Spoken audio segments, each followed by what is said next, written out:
তেহরানের রাস্তায় সপ্তাহব্যাপী লাখো মানুষের শোকযাত্রা দেখা গেল। তাদের প্রায় সবার হাতেই ছিল লাল পতাকা।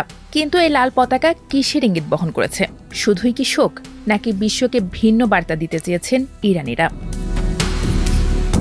নিউ ইয়র্ক টাইমসের বিশ্লেষকেরা বলছেন, এই লাল পতাকাগুলো পুরো বিশ্বের উদ্দেশ্যে বার্তা দিয়েছে যুদ্ধ এখনও শেষ হয়নি, আর প্রতিশোধও বাকি। কারণ শিয়া মুসলিমদের কাছে লাল পতাকা প্রতিশোধের প্রতীক।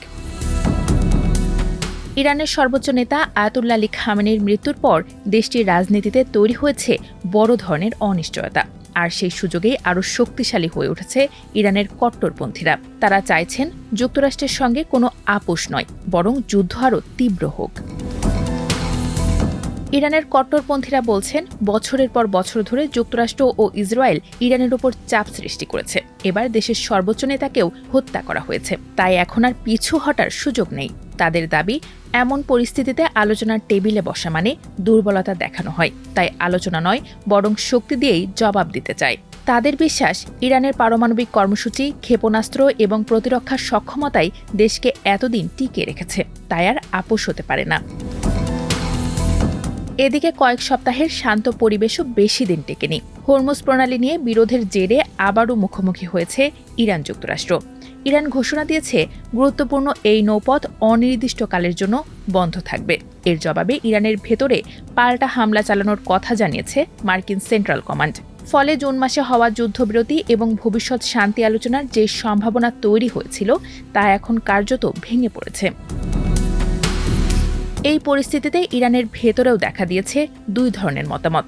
একদল মনে করেন, দীর্ঘমেয়াদে দেশকে টিকিয়ে রাখতে হলে কূটনীতির বিকল্প নেই।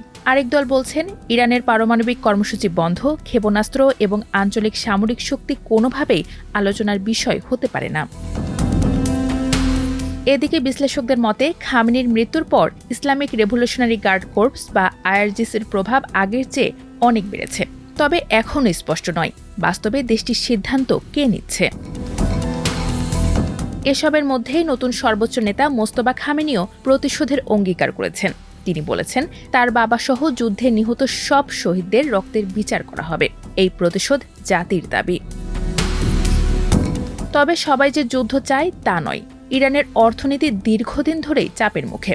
অনেক বিশ্লেষক মনে করেন, অর্থনৈতিক সংকট থেকে বেরিয়ে আসতে হলে শেষ পর্যন্ত সরকারকে আলোচনার পথেই ফিরতে হতে পারে। কিন্তু প্রশ্ন হলো, সেই আলোচনা কি আদৌ সম্ভব? কারণ ইরানের অনেক নেতারই বিশ্বাস, যুক্তরাষ্ট্রের সঙ্গে চুক্তি হলেও সেটি দীর্ঘস্থায়ী হবে না। ফলে খামেনির জানাজা সম্পন্ন হওয়ার পর ইরানিরা এখন এক কঠিন সিদ্ধান্তে দাঁড়িয়ে আছে। কারণ একদিকে ইরানের উদারপন্থীরা চান কূটনৈতিক সমাধান, কিন্তু কট্টরপন্থীরা চান প্রতিশোধ।